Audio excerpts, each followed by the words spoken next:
Wow, good morning, everyone. It's bright and early, isn't it?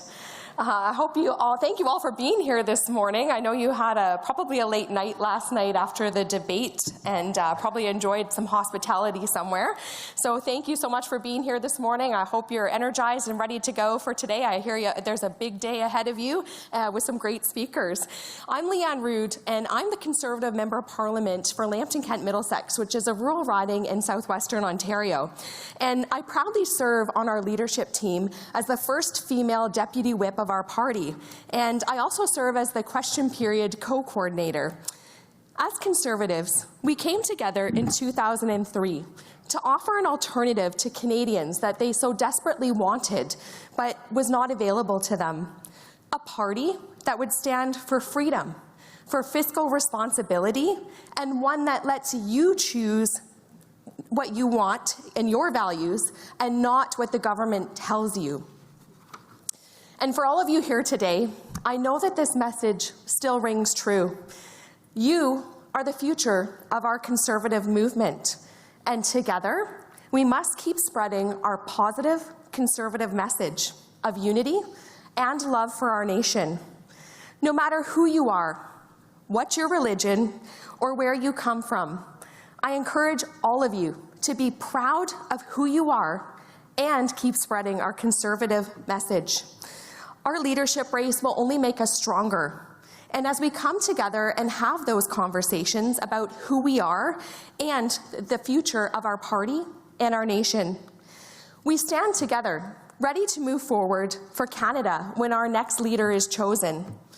And our new leader, no matter who they are, will be a voice for our movement, and I know that they will make the unity for our party their priority.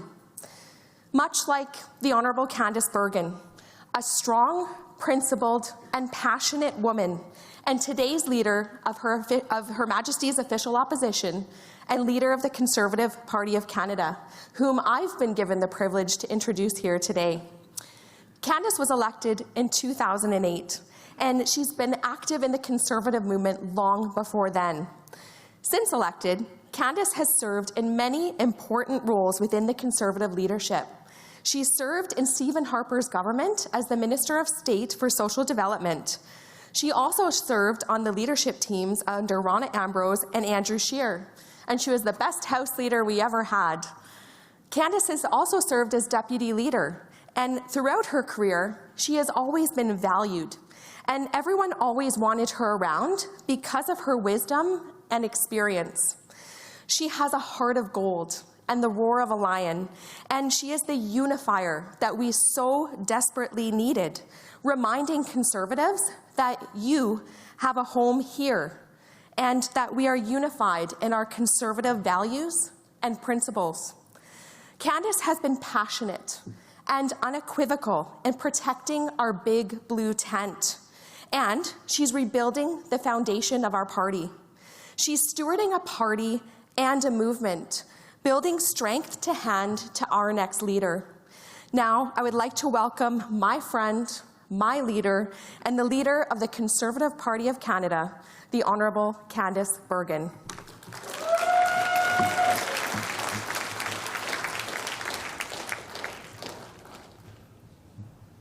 Good morning, everyone. I am very excited to be able to be the kickoff speaker for the the Canada Strong and Free Network Conference. Sorry, Preston, you can take the name out of the conference, but most of the Conservatives that I know still call this event the Manning Conference. That's a tribute to you, Preston, and a testament to your vision and commitment to conservatism. Either way, I am thrilled to be kicking off this year's conference. It's an honor and a privilege to be part of the Canada Strong and Free Network Conference. Thanks as well to all of you for being here. Most of all, thank you for your hard work and your commitment to the Conservative movement in Canada. Now, I also know it's very early Friday morning, and I know there was a debate last night and a lot of hospitality suites after the debate. So I'm guessing that there's probably a mix of emotions and feelings for many of you this morning, depending on which campaign you're behind and how much you drank last night. I'm sure there are some bleary eyes in the crowd, but that's why this is in video form. So you can listen to my speech, but also feel free to check your phone, zone out, or even doze off, and you won't hurt my feelings. Seriously though, I do have a few things that I'd like to say this morning, and I really hope some of those things will not only resonate with you, but also encourage you and challenge you in whatever role you play in our Conservative movement. Because I believe, as Conservatives, we need to be constantly challenging each other, as well as encouraging each other. Those two things go together. We should be incredibly proud to be Conservatives. Our party has done incredible things for this country, and we have a great story to tell. The fact of the matter is that Conservatives built Canada. Until the 1960s, Canada was a Conservative nation by history, culture, and tradition, and proudly so. Our Conservative values guided our founders as they constructed a nation, built a railway, peopled the land, and fought 2 world wars. And as they did so, they were motivated and guided by words like faith, monarch, empire, and family. Today, precious little of that heritage remains in the popular conscience. Liberals have worked very hard to erase any mention of Conservatives from the public memory. They don't want people to know how much Conservatives and Conservative values help to build our nation, not to mention that we are always the ones to come and clean up the messes that Liberals and their friends make while in government. But truly, friends, we have so much to be proud of. And I know that we will keep doing great things for our country. And that's why I am so incredibly proud to be a Conservative, both a small C Conservative and a party Conservative. I have to tell you, I still pinch myself when I think about what I get to do. I never thought I'd get to be a member of Parliament. As many of you know, I started as a volunteer, knocking on doors, raising money, and making voter ID calls for Conservative candidates and leaders who I believed in. Many of you have done the same things. Volunteers are the true heroes of our movement. But that's why I keep pinching myself, and I still feel like I am living the Canadian political hacker's dream. I've been a member of Parliament for 14 years now, and I am now the leader of the Conservative Party of Canada. Now, it's going to be a very short term as leader, just 220 days. So I'm not sure if this is ironic or just kind of funny, but this is actually my first major speech as leader of the party. But because I'm close to halfway through my term as leader, it could be very well one of my last. So this keynote speech is both my maiden speech and my swan song, all at the same time. I have about 15 minutes with you today. And so I want to take that time and tell you a little bit about what the last few months have been like for me and our caucus, and what my priorities have been as leader in this interim period. I think many of you will be interested in hearing about that. I also want to speak about some of the challenges we have as Conservatives. These challenges are not new, but maybe I will frame them for you in a new way. Then I also want to talk very quickly about the leadership race, how I see it, which is incredibly exciting and positive. So let's get started. This past February 2nd, I became leader of our party.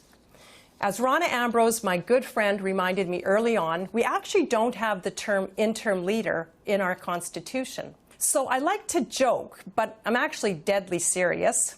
I'm not the interim leader, but rather leader of the Conservative Party of Canada in the interim. Now, this wasn't something I planned or expected. I was the deputy leader, and my focus was on supporting our previous leader and being there to help make some changes on how we operated after the election loss. I'm very proud to say I've always served every leader of our party, giving them my loyalty, my best work, and my most honest advice. And in return, I've been able to learn and grow from their leadership. I have been very lucky to have served closely with Stephen Harper, Ronna Ambrose, Andrew Scheer, and Aaron O'Toole, and to learn from each one of them. But on that Wednesday, February 2nd, it became clear to me that there was going to be a challenge and a change in our leadership, and I knew I would need to step up. My message to the caucus that Wednesday night was this: my top priority will be caucus unity. Friends, I believe strongly in the importance of our sitting members of Parliament to our Conservative movement. They put their names on the ballots, raise money in their ridings, work between elections, and they know the issues on the ground better than anyone. Our caucus members sacrifice so much for their ridings. For all of these reasons and more, caucus matters in our Conservative movement. And I told them this. I said, we will not always agree, but I'm committed to listening to them and making decisions with their input. I told my colleagues that I didn't see unity as uniformity. In fact, unity would not come by decree. It would not come by me lecturing them or telling them we needed to be unified. It would come by respecting and listening to each other and by being willing to change our minds. As leader, I would have to be willing to change my mind. And sometimes my colleagues would have to be willing to change theirs. I told caucus that I believe that I am a leader amongst equals, and that is how I would lead. My next priority would be to make us truly proud to be Conservative. As MPs, I wanted all of us to be able to return to our ridings and come home to find our volunteers, our board members, and our constituents proud and excited about what we were doing. We were going to be proud to be Conservative by being proud and unabashedly Conservative. I want to say that again because it bears repeating. We are proud to be Conservative when we are proud and unabashedly Conservative. That means we would not make decisions based on polls or what the media told us to do. We would be principled and consistently Conservative in whatever we were facing in Parliament. And lastly, I promised caucus I would not do anything, and we would not do anything that would make the general public think we lost our ever-loving minds. We would be serious and professional and show that we are a government in waiting. And you know what, friends? I would say that together our team has done just that over the last several months. We have dealt with mandatory vaccines, mandates and restrictions. We've dealt with the trucker convoy. We've dealt with the unjustified use of the Emergency Measures Act, an invasion in Ukraine, an NDP Liberal coalition. We're dealing with the highest inflation in 30 years, and we've just seen another budget moving Canada further to the left. And now new information showing that our Prime Minister may have committed the crime of fraud in 2016. And on top of all that, we have a very exciting, but some would say contentious, leadership race. And with all of that, I can tell you without hesitation, our caucus is stronger and more united than ever. The party is raising money, selling memberships, and the poll numbers don't look too bad either. But most importantly, we have addressed each of these issues as Conservatives. When, for example, the Prime Minister invoked the Emergency Measures Act, we were warned by some in the media that the conventional wisdom was that we must support it because the polls said Canadians had had enough of the protests. We knew it could be tricky, given the impatience the people had with the protests, especially here in Ottawa. But we made a decision to follow our values. We decided that a principled Conservative approach was the right one. The Emergency Measures Act was an overreach. The government didn't need to restrict people's freedoms and freeze their bank accounts to deal with the protesters. They had all the laws they needed currently in place. Invoking the act was a distraction for Trudeau, who was losing control of the situation and watching his poll numbers slip. And even now, friends, we can see that we're on the right track.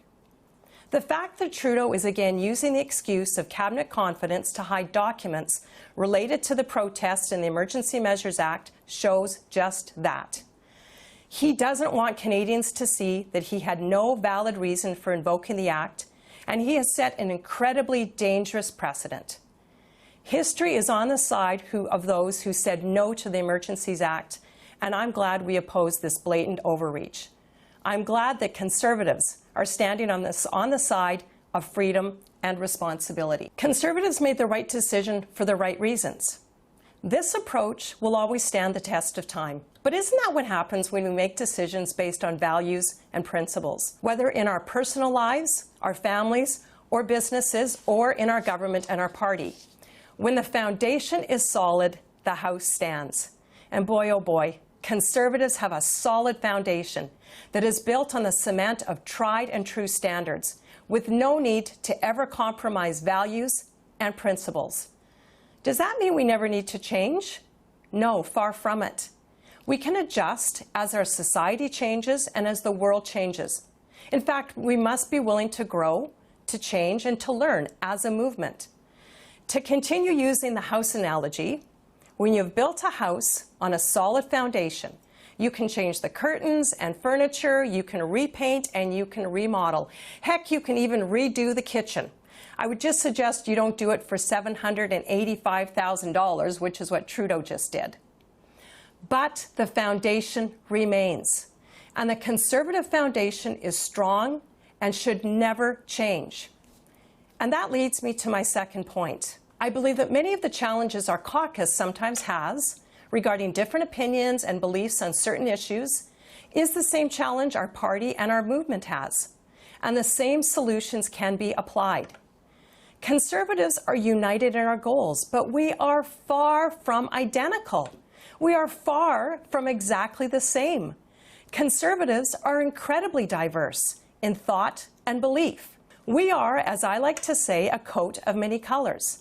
But instead of embracing that diversity, and let's use the liberal buzzword, we have allowed others to say it means that we're broken and divided. We are not broken and divided. And I believe that we have unintentionally started to play that same game of identity politics that the Liberals use within our own movement. We have divided those in our party into different camps. We even have names for them. SoCons, Red Tories, Fiscal Conservatives, Reformers, PCers, West versus East, rural versus urban. Friends, you know what I mean. This tactic of the left, which we all despise because we see the damage it causes, has to stop. We can't put people in boxes and label them. We can't put Conservatives in boxes and label them. It's wrong, it's not accurate, and it's not the Conservative way. Just like the left is wrong to divide and wedge, we need to guard ourselves against doing the same thing in our Conservative movement. If you believe in fiscal responsibility, law and order, freedom of belief and expression, and national unity, and you tell me you are a Conservative, I believe you. You are part of our family. And as a Conservative, though, you might believe that a good economic policy would be a flat tax on income tax, and you might think that's a good policy. Others in our movement might disagree with you. However, you can reach out to them, talk about your ideas, try to persuade them, try to change their mind if you like to, but you are still a Conservative. You might be from a different region of the country, and you want to make sure your province gets their fair share. That's good. Keep doing that. Others in our party are from other regions, and they're going to stand up for their province or region too. But together, we are going to do what Conservatives always do. We're going to respect federal and provincial jurisdiction. We're going to strive for unity. We're going to fight for the people we represent, and we're going to do so as united Conservatives, as fiscally responsible Canadians who believe in freedom, the rule of law, and the unity of our great country. But we have to stop using liberal tactics on ourselves. Being consistently Conservative, but a coat of many colors. We have the solutions Canada needs. We have the solutions to the fiscal mess Trudeau has caused. The solutions to the lack of respect on the world stage. Solutions to the plague of scandals in the PMO. And solutions to regain the trust of Canadians and solve the mistrust Canadians feel towards their government. And we also have the solutions to bring hope, wholeness, and unity back to our country. Not uniformity, not a country that always agrees or thinks the same way, but a country that truly celebrates freedom and diversity of thought, diversity of belief, diversity of opinion. And that leads me to my final point. Our new leader will have their work cut out for them. But friends, there is a hunger and there is a yearning in Canada right now for an authentic, genuine individual to lead our nation. Not with photo ops and word salad, not with politics that wedge, divide, and stigmatize, not with massive spending and increased taxes, all in the name of climate change or being all things to all people. No. Millions of Canadians are tired of this approach from the Liberals and from Justin Trudeau. Many Liberals from the Chrétien and Martin days don't even recognize their own party. Trudeau has moved it so far to the left, and they are looking for a new home. We don't give them a home in our party by becoming Liberal light. We welcome them to our Conservative home by being consistently Conservative, which includes the belief that diverse views and thoughts are welcomed and that unity does not mean uniformity. That's why this leadership race is so important. The corporate media and the pundits would have Canadians believe that the race is an angry battleground pitting populists against Trump imitators, extremes against moderates. We know they always would rather tell a story of fracture in the party, of disunity, of infighting, and of discontent. And make no mistake, these candidates are also criticizing one another. This is not a battle for the faint of heart. That too, though, is a good thing. Although I have to say I agree with Preston Manning when he wrote recently in a letter to the candidates just encouraging them to avoid personal attacks. I believe they would be wise to heed Preston's advice. But politics is a clash of values, hidden beneath the veneer of public policy. The stakes are high.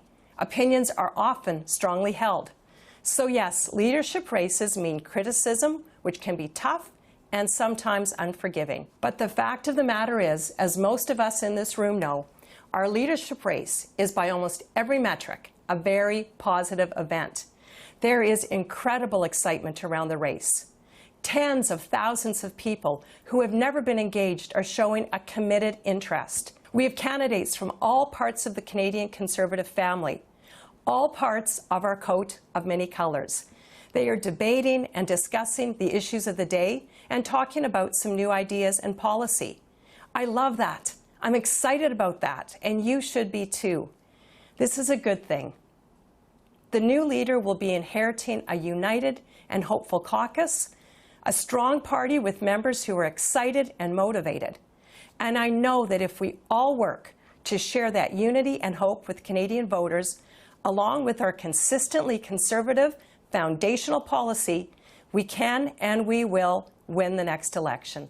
I know we all want that. I know we can all do that. Enjoy the rest of the conference. Have a great weekend. Thank you so much. Merci beaucoup.